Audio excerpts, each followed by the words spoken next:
Welcome back to the studio, everyone. Today, we are diving into one of the most prestigious subjects an artist can tackle, the 2025 ICC Women's Cricket World Cup trophy held by the incredible Jemimah Rodrigues. In this 7-minute masterclass, I'm going to reveal the exact scientific process of how to render hyperrealistic metallic textures using nothing but charcoal.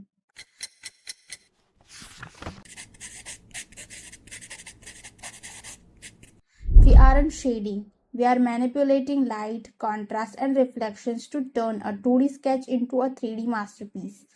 Whether you are a beginner or looking to level up your realism, stick with me until the final second.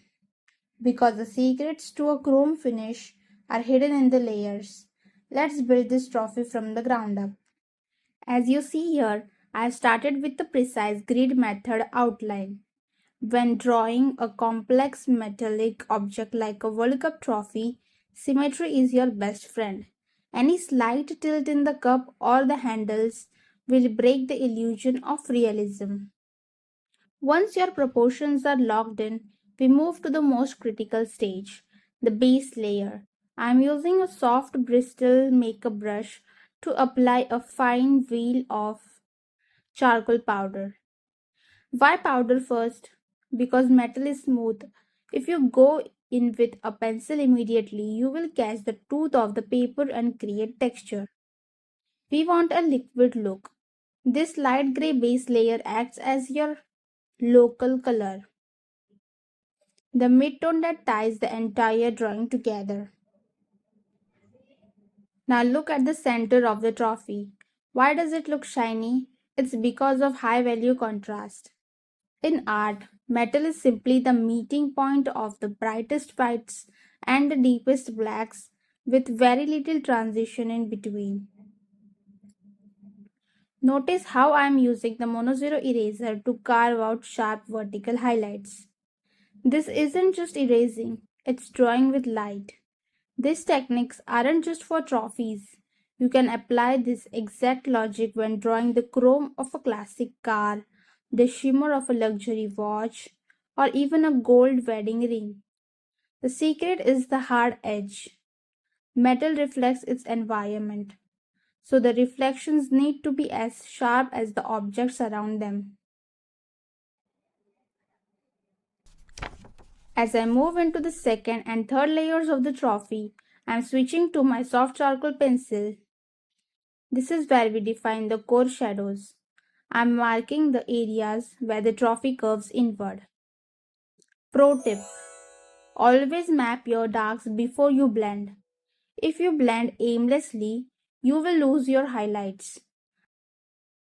I'm using a paper stump here to push the charcoal into the fibers of the paper. This creates that deep black that makes the highlights pop even more. Look at the transition between the handle and the cup.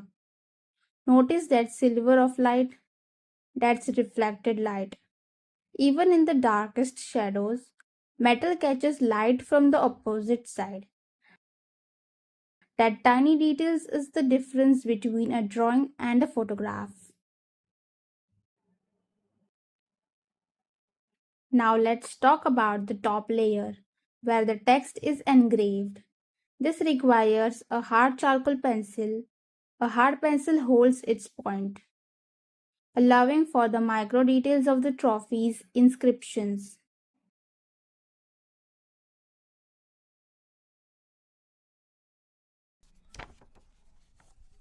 If you find yourself creating a mess, listen closely. Work from top to bottom and left to right. Charcoal is volatile, it loves to smudge. By using a small makeup brush for blending, we keep the particles controlled. This method is used by professional artists to create smooth gradients without the grainy pencil look. This is perfect for when you are shading a polished silver teapot or a stainless steel kitchen appliance in a still life study. I'm also using a blending stump to soften the edges of the hands. Since skin is matte and the trophy is reflective, Using different blending tools creates a textural contrast that tells the viewer exactly what they are looking at. This is a high level concept used in concept art and industrial design.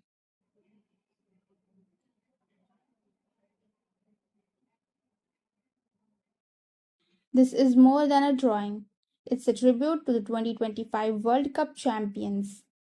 If this tutorial gave you a new perspective on charcoal realism, or if you learned a new trick for shading metal, do me a favor. Hit that subscribe button and join our growing art community.